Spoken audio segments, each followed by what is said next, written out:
사랑하는 행복한 교회 성도 여러분, 이 영상을 보시는 하나님 나라의 귀한 자녀 여러분, 오늘은 2026년 8월 9일 거룩한 주일입니다.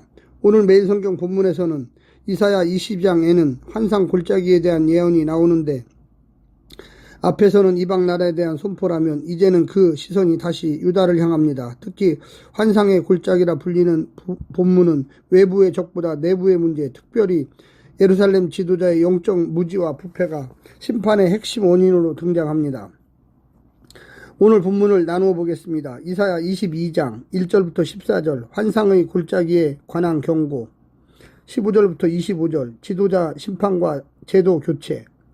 오늘 본문 이사야 22장 1절부터 25절 말씀을 듣고 다시 오겠습니다. 이사야 22장 환상의 골짜기에 관한 경고라. 내가 지붕에 올라감은 어찌함인고, 소란하여 떠들던 성, 즐거워하던 고을이여, 너의 죽임을 당한 자들은 칼에 죽은 것도 아니요 전쟁에 사망한 것도 아니라 너의 관원들도 다 함께 도망하였다가 활을 버리고 결박을 당하였고, 너의 멀리 도망한 자들도 발견되어 다 함께 결박을 당하였도다. 그러므로 내가 말하노니 돌이켜 나를 보지 말지어다. 나는 슬피 통곡하겠노라. 내 딸 백성이 패망하였으므로 말미암아 나를 위로하려고 힘쓰지 말지니라. 환상의 골짜기에 주 만군의 여호와께로부터 이르는 소란과 발핌과 혼란의 날이여, 성벽의 무너뜨림과 산악에 사무쳐 부르짖는 소리로다. 엘람 사람은 화살통을 메었고 병거탄 자와 마병이 함께하였고, 기르 사람은 방패를 드러냈으니 병거는 내 아름다운 골짜기에 가득하였고 마병은 성문에 정렬되었도다. 그가 유다에게 덮였던 것을 벗김에 그날에야 내가 숲을 곳간의 병기를 바라보았고, 너희가 다윗성에 무너진 곳이 많은 것도 보며, 너희가 아랫못에 물도 모으며 또 예루살렘에 가옥을 계수하며 그 가옥을 헐어 성벽을 견고하게도 하며, 너희가 또 옛 못의 물을 위하여 두 성벽 사이에 저수지를 만들었느니라. 그러나 너희가 이를 행하신 이를 앙망하지 아니하였고 이 일을 옛적부터 경영하신 이를 공경하지 아니하였느니라. 그날에 주 만군의 여호와께서 명령하사 통곡하며 애곡하며 머리털을 뜯으며 굵은 배를 따라 하셨거늘, 너희가 기뻐하며 즐거워하여 소를 죽이고 양을 잡아 고기를 먹고 포도주를 마시면서 내일 죽으리니 먹고 마시자 하는도다. 만군의 여호와께서 친히 내 귀에 들려 이르시되, 진실로 이 죄악은 너희가 죽기까지 용서하지 못하리라 하셨느니라. 주 만군의 여호와의 말씀이니라.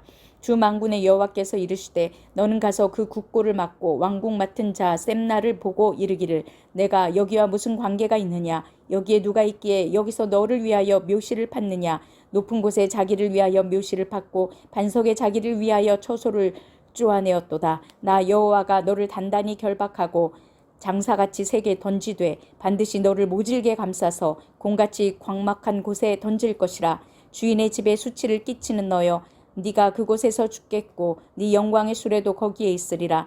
내가 너를 내 관직에서 쫓아내며 내 지위에서 낮추리니, 그날에 내가 hil기야의 아들 내 종 엘리야김을 불러 내 옷을 그에게 입히며 내 띠를 그에게 띄워 힘있게 하고 내 정권을 그의 손에 맡기리니, 그가 예루살렘 주민과 유다의 집의 아버지가 될 것이며, 내가 또 다윗의 집의 열쇠를 그의 어깨에 두리니, 그가 열면 닫을 자가 없겠고 닫으면 열 자가 없으리라. 못이 단단한 곳에 박힘같이 그를 견고하게 하리니, 그가 그의 아버지 집의 영광의 보좌가 될 것이요 그의 아버지 집의 모든 영광이 그 위에 걸리리니, 그 후손과 족속되는 각 작은 그릇 곧 종지로부터 모든 항아리까지니라. 만군의 여호와께서 이르시되, 그날에는 단단한 곳에 박혔던 못이 사그리니 그 못이 부러져 떨어지므로 그 위에 걸린 물건이 부서지리라 하셨다 하라. 나 여호와의 말씀이니라.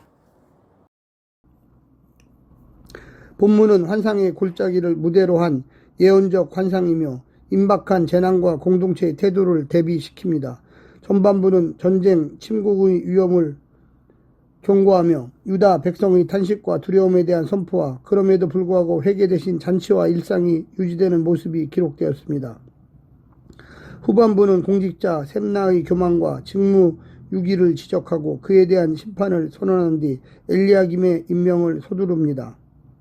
본문은 주전 701년 히스기야 통치 시기에 사네립이 아수르를 안정시키고 점차 확장해 나가는 시기에 있었던 유다의 정치 군사적 위기와 연관되는 듯 합니다. 오늘 본문을 네 부분으로 나누어 자세히 설명드리겠습니다. 첫 번째, 잘해서가 아니다. 갑작스런 아수르의 태각에 예루살렘은 축제 분위기에 휩싸입니다. 하지만 이사야는 웁니다. 이것이 유다가 잘해서 누리는 평화가 아니기 때문입니다. 유다의 지도자들이 아수르를 격퇴했다면 그들에게 주신 축복이겠지만 그들은 도망하다 죽고 붙잡혔을 뿐 승리에 기여한 것이 없습니다. 선지자의 눈물은 이제 이것이 회개를 위한 마지막 기회일 뿐 용서의 신호가 아님을 알리는 눈물입니다. 그래서 위로받기를 거절합니다. 두 번째, 하나님도 위험하다. 하나님의 도성이 있는 예루살렘이 침략을 당하리라고는 생각지도 못했습니다. 성전이 아니라 하나님과의 관계가 안전을 결정함을 몰랐습니다. 아수르가 침략하자 엘람의 기병대와 마병대 앞에서 예루살렘이 위태로워졌습니다. 하나님은 어떻게 하시는가? 자격 없는 예루살렘을 마수의 손에서 건져내셨습니다.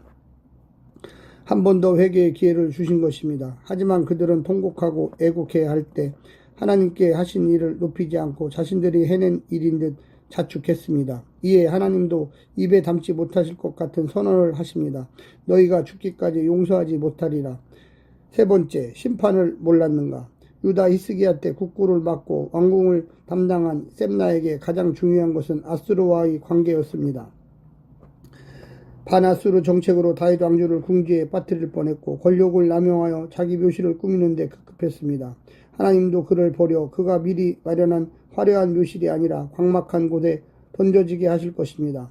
권한은 그 자체로 축복이 아니며 축복을 얻을 기회일 뿐입니다.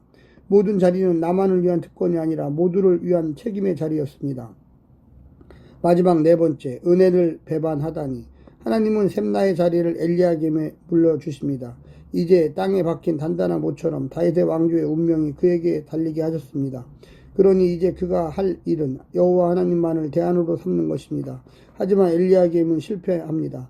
하나님의 영광과 하나님의 나라를 위해 그 권한을 쓰지 않고 자기 가족을 챙기는데 남용했습니다. 내 욕심의 무게를 용납하면 하나님의 영광은 사라집니다. 하나님의 영광이 머물지 않는 무게는 나를 추락하게 합니다.